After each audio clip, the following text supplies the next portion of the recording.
Bonjour tout le monde, j'espère que vous allez bien. Cette vidéo fait suite à la vidéo que je vous avais postée la dernière fois, ma dernière vidéo sur comment faire son propre gel de lin, méthode hyper simplifiée.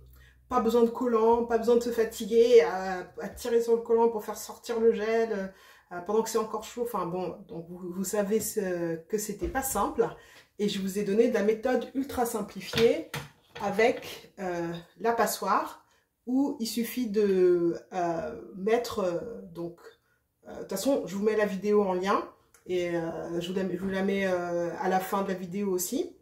Et vous pouvez voir cette méthode hyper simplifiée, où il suffit d'une passoire, et de filtrer quand c'est encore ni trop refroidi, mais pas trop chaud non plus. Et ça se fait tout seul, tout simplement. Donc une méthode hyper simple qui prend quelques minutes.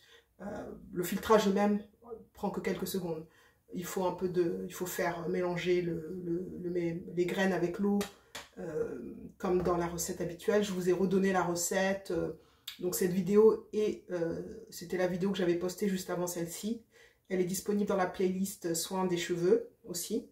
Donc je vous la recommande fortement. Et si vous vous rappelez bien dans la vidéo, ça marche tellement bien que j'avais plus de gel que je ne pouvais mettre dans mon récipient.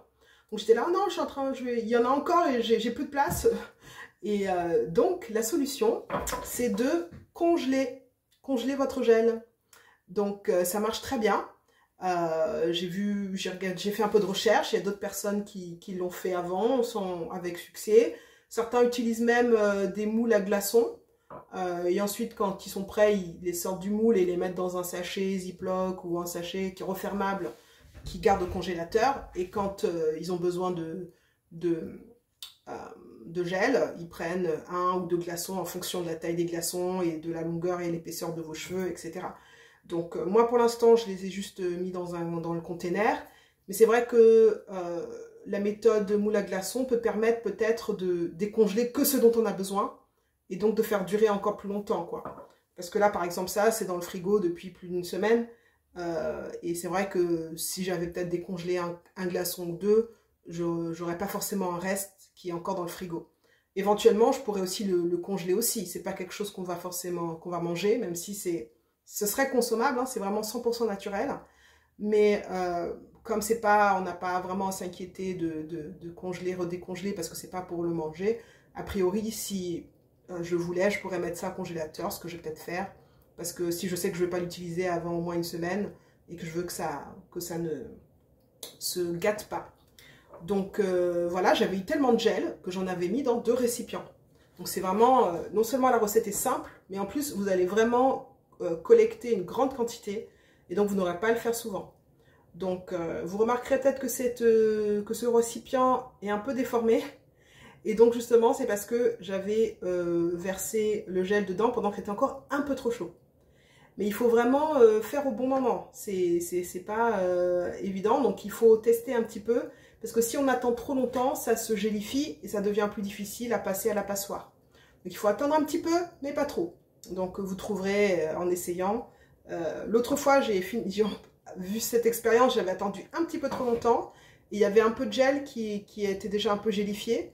Mais ce que j'ai fait, c'est que j'ai pris une cuillère et pendant que j'étais en train de filtrer, j'ai un peu mélangé comme ça avec la cuillère et j'ai réussi quand même à faire sortir le gel qui avait commencé à se gélifier. Donc il vaut mieux que ce soit un petit peu trop refroidi que trop chaud.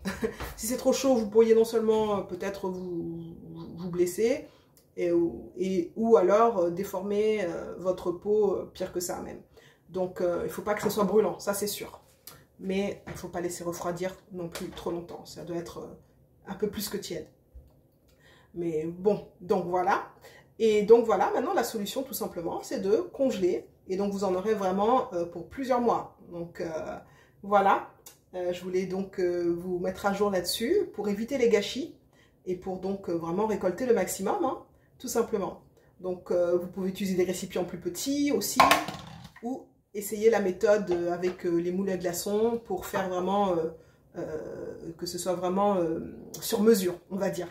Voilà, donc une fois de plus, il n'y a pas moins cher et il n'y a pas meilleure qualité. Donc n'hésitez plus, Maintenant, c'est tellement simple. À vous de faire votre gel de gin. Bonne continuation et à bientôt.